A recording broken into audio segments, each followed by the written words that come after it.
കുറേ നാളായിട്ട് ഞങ്ങൾ പ്ലാൻ ചെയ്യുവാണേ നമ്മുടെ കൃപാസന ചർച്ച് ഒന്ന് പോകണമെന്ന്. പക്ഷേ ഇവിടെ ഇങ്ങനെ ഓരോ കാര്യങ്ങളായിട്ട് ഇങ്ങനെ മുടങ്ങി പോകുമായിരുന്നു. പക്ഷേ ലാസ്റ്റ് നിമിഷത്തിൽ ഇന്ന് ഞങ്ങൾ പ്ലാൻ ചെയ്ത് പോകാമെന്ന്. പക്ഷേ ഇന്ന് വീണ്ടും മഴ കാരണം ഞങ്ങൾ വിചാരിച്ചു എങ്ങനെ അവിടെ വരെ എത്തും, ഒരുപാട് ലോങ് ആണല്ലോ എന്ന് വിചാരിച്ചു, ഒന്ന് സ്കിപ്പ് ചെയ്യാൻ വിചാരിച്ചു. പക്ഷേ എന്തോ വീണ്ടും തോന്നി ഒന്ന് പോയേക്കാൻ. അങ്ങനെ ഞങ്ങൾ രണ്ടും പ്ലാൻ ചെയ്ത് എന്തും വരട്ടെ എന്ന് പറഞ്ഞ് പോകാമെന്ന് വിചാരിച്ചു.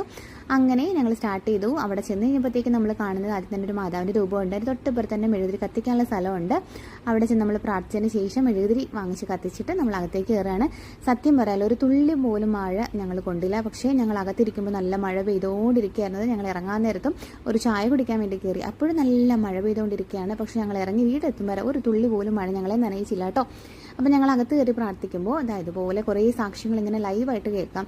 ഡോക്ടേഴ്സും എഞ്ചിനീയേഴ്സും ഒക്കെ ഒരുപാട് ആൾക്കാർ വന്ന് ലൈവായിട്ട് പറയാം. ഒരു നുണയില്ല കേട്ടോ, നമ്മളുടെ മുമ്പിൽ തന്നെയാണ് പറയുന്നത്. ഒരുപാട് പേര് കള്ളവാന്നൊക്കെ പറയുന്നുണ്ട്.